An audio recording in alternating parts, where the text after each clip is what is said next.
Selamat pagi semua anak ibu kelas 12 administrasi perkantoran. Hari ini kita belajar otomatisasi tata kelola sarana dan prasarana. Ini pertemuan kedua, jadi ibu harap semua anak-anak ibu lebih aktif lagi belajar ya. Jangan gara-gara belajar daring banyak yang tidak mengerjakan PR-nya, banyak yang tidak mengerjakan apa perintah dari guru-gurunya. Baiklah, pertemuan pertama sebenarnya sudah ibu jelaskan ini apa itu kompetensi dasar kita. Yang menjadi kompetensi dasar memahami ruang lingkup administrasi sarana dan prasarana. Jadi di sini ada beberapa indikator yang harus kita capai untuk memperlancar pelajaran kita ya. Jadi pertemuan pertama kemarin sudah ibu jelaskan ini, tapi ibu ulang lagi ruang lingkup administrasi sarana dan prasarana. Jadi di sini ada ibu buat beberapa ruang lingkup dari administrasi sarana dan prasarana. Jadi ibu berharap ini dibaca dengan baik supaya bisa nanti kamu buat contohnya.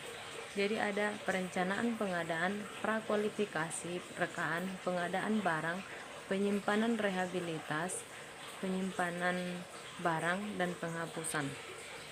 Baiklah, di sini ada tujuan administrasi sarana dan prasarana. Menjadi tujuan administrasi sarana dan prasarana yaitu mampu menyediakan sarana dan prasarana sesuai dengan kebutuhan. Yang kedua, mampu menyediakan informasi berkaitan dengan keberadaan sarana dan prasarana. Dan yang terakhir, mampu menjaga dan mempertahankan kondisi teknis, daya guna, dan daya hasil. Oke, lanjutnya. Ruang lingkup sarana dan prasarana. Di sini ada 3 ruang lingkup yang menjadi ruang lingkup sarana dan prasarana. Yang pertama yaitu sarana atau peralatan kantor. Kita tahu kalau misalnya sarana atau peralatan kantor tidak ada, otomatis pekerjaan di kantor itu tidak akan bisa berjalan dengan lancar. Dan yang kedua itu perabot kantor. Apa-apa saja yang menjadi perabot kantor? Perabot kantor misalnya lemari, filing system, dan lain sebagainya. Itu berguna untuk penyimpanan setiap barang yang sudah disediakan oleh bagian sarana dan prasarana.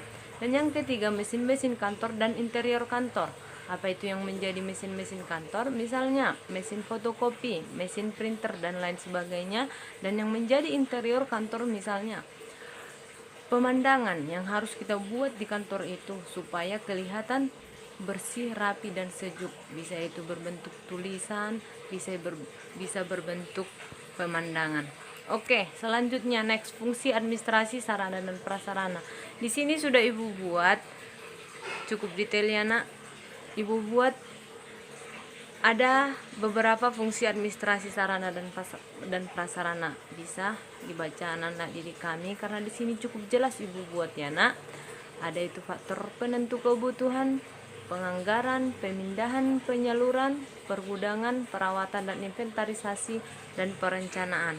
Yang pertemuan pertama ini sudah ibu jelaskan. Baiklah, sekian dari penjelasan materi kita untuk satu hari ini. Sekian dan terima kasih. Baiklah, di pertemuan kedua ini ada ibu buat beberapa soal. Ada 3 soal ya nak. Ini hanya 3 soal aja, gampang. Jadi ibu berharap semua mengerjakannya. Jadi dikirim nanti melalui classroom. Jadi siapa yang mengerjakan tugas itu ibu anggap hadir. Itu ada 3 soal ya.